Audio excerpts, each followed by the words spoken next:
Nous venons de 4 jours de retraite. Depuis jeudi, nous y étions ici pour ceux qui pouvaient être là. Et Dieu nous a fait beaucoup du bien. Amen. Dieu nous a fait beaucoup du bien. Et le thème de cette retraite, c'est que l'on sache aujourd'hui, que l'on sache que tu es Dieu et que je suis ton serviteur. Amen. Que l'on sache qui tu es Dieu et que je suis ton serviteur.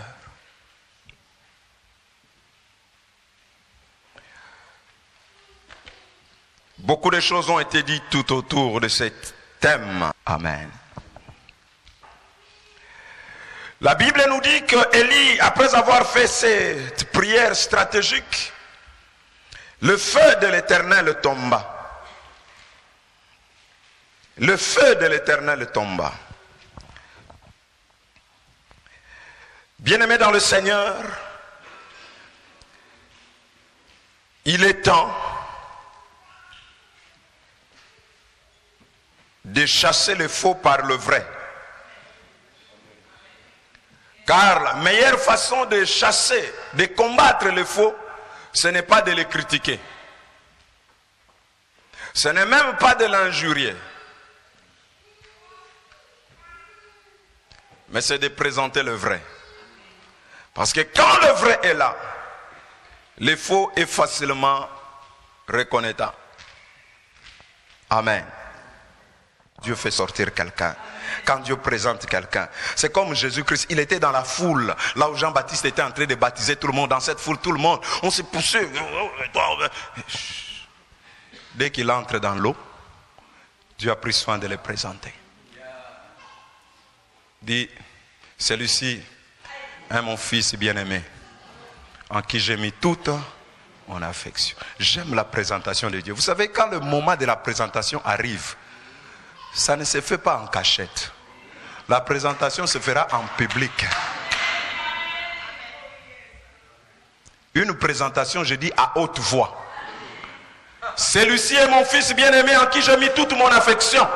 À haute voix. Même ceux qui n'avaient pas envie d'entendre, ils l'entendront. Je veux dire à quelqu'un ce matin, Dieu est en train de te préparer une bénédiction à haute voix.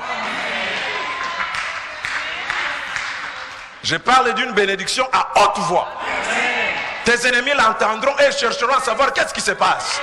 Les genres de ce qui s'est passé à la chambre haute dans Acte 2. Au bruit qu'il y a, la multitude a accouru. Dieu opère des fois dans le calme, mais quand Dieu veut faire sortir quelqu'un, il parle à haute voix. Pour que tout le monde l'entende. C'est pourquoi vous allez remarquer, pour faire sortir Élie, Dieu l'a amené au mont Carmel. Là, en public.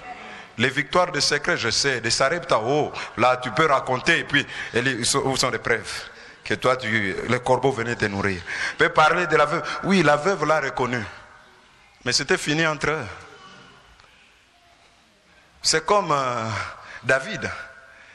Il a combattu des lions et des ours. Qui le savait?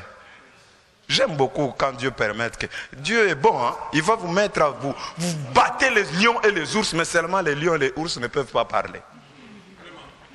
En plus, les témoins qui étaient là, qui ont acclamé, qui voyaient, c'était les troupeaux, les brebis. Ils ne peuvent pas.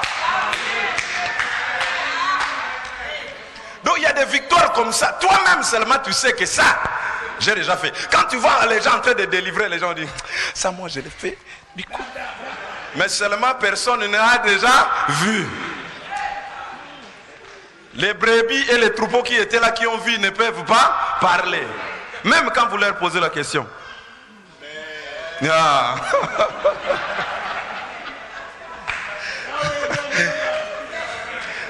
Mais vous avez fait quelque chose. C'est ce qui fait mal. Vous êtes conscient que j'ai la chose. J'ai fait ces choses. J'ai telle expérience. Mais personne ne le reconnaît. Mais quand Dieu décide de vous faire sortir, ça sera à haute voix. À haute voix. Et en public. C'est pourquoi les gens comme David, Dieu a commencé dans sa famille. Cherche, tout le monde n'est pas là, il dit il y a un. Lui, il a déjà des victoires. Il a de l'expérience. Mais ceux qui vous entourent ne le savent pas. Dieu dit présente-toi. C'est l'heure de la présentation, frères, sœurs. C'est l'heure de la présentation.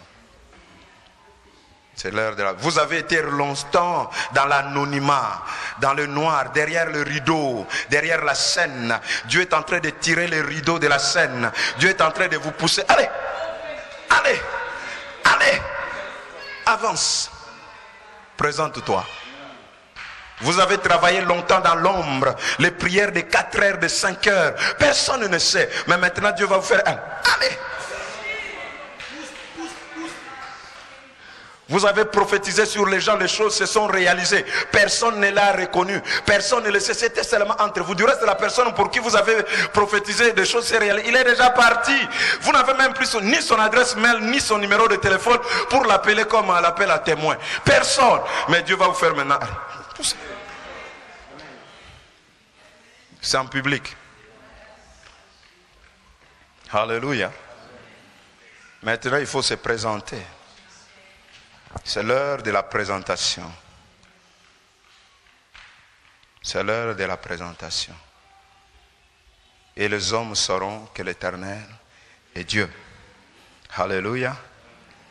Vous savez ce que j'aime, c'est que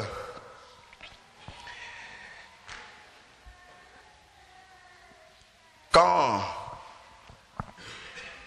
il devait se présenter, il ne se peut pas présenter main vide. Présente-toi. Tu dois sortir. Mais quand Élie se présente, il se présente premièrement avec la parole. C'est pourquoi devant l'autel, il dit, je fais toutes ces choses selon ta parole. Quand Dieu te fait sortir, il va te donner la chose qu'il faut. La parole. La parole. Si Dieu il veut te faire sortir dans le domaine du ministère, des affaires, il va te donner une parole. Pourquoi la parole? Parce que tout est dans cette parole-là. Toutes les difficultés que tu rencontreras, les solutions de ces difficultés se trouvent dans cette parole. Quand tu proclameras cette parole, quand tu la confesseras, ça va engendrer des choses dans ta vie. Il dit, je fais toutes ces choses selon ta parole. Je me suis présenté pas main vide, mais avec la parole. Quand Pierre s'est présenté dans la mer, avec ses titres, avec ses diplômes, mais sans la parole, il a travaillé toute la nuit sans rien avoir. Mais quand pour la deuxième fois, il s'est présenté dans ce même mer, avec le même filet, avec la parole, quelque chose s'est passé. Je me suis toujours posé la question, toute la nuit, où étaient les poissons?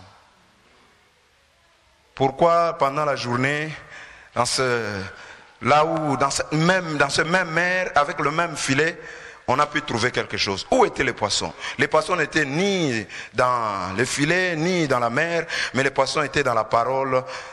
Avance, jette les filets à droite. C'est dans cette parole que s'est trouvé tout. Comme tout ce que nous voyons ici, le monde, et tout cela s'est trouvé dans la parole. Quand Dieu a libéré la parole, les choses invisibles sont devenues visibles. Présente-toi, mais avec une parole. Amen. Quand ils se sont présentés, c'était quand Élie devait se présenter dans la présente-toi. Élie n'avait pas seulement besoin d'avoir quelque chose, mais aussi de faire quelque chose, de rebâtir l'autel. Présente-toi, c'est pour rebâtir l'autel. Quand Dieu te fait sortir, tu as des choses à faire, tu as des choses à restaurer, des choses à remettre en place, des choses à arranger pour restaurer l'autel. Parce que l'autel, c'est le lieu de la communion. L'autel, c'est le lieu de l'adoration. Sans autel, le peuple d'Israël vivait sans adoration du vrai Dieu. Dieu était privé de l'adoration. Dieu était privé de la louange. Dieu était privé d'un culte. Dieu était privé de la communion. Parce que l'autel de Dieu a été renversé. Alors, il se présente pour restaurer l'autel, pour que Dieu reçoive à nouveau la louange, pour que Dieu reçoive à nouveau l'adoration. Présente-toi, Dieu recevra à nouveau la louange, à nouveau l'adoration. Les gens crieront à nouveau, c'est l'Éternel qui est Dieu. faut que l'autel soit restauré. Ce que j'aime, c'est que Élie ne doit pas se présenter main vide, mais il devait se présenter lui-même, il dit, avec un taureau, avec une offrande. Beaucoup de gens se présentent, beaucoup de gens, Dieu le fait sortir, mais sans rien. Mais quand ils sont présentés, c'est avec une offrande. Et là, dans l'autel de Dieu. Alléluia. Alléluia. Et dans la présence de toi, il devait aussi se présenter, mais pas seul, avec tout le peuple. C'est pourquoi quand l'heure de la présentation, le moment, la Bible dit au moment de la présentation de l'offrande, au moment de la présentation, il dit à tout le peuple,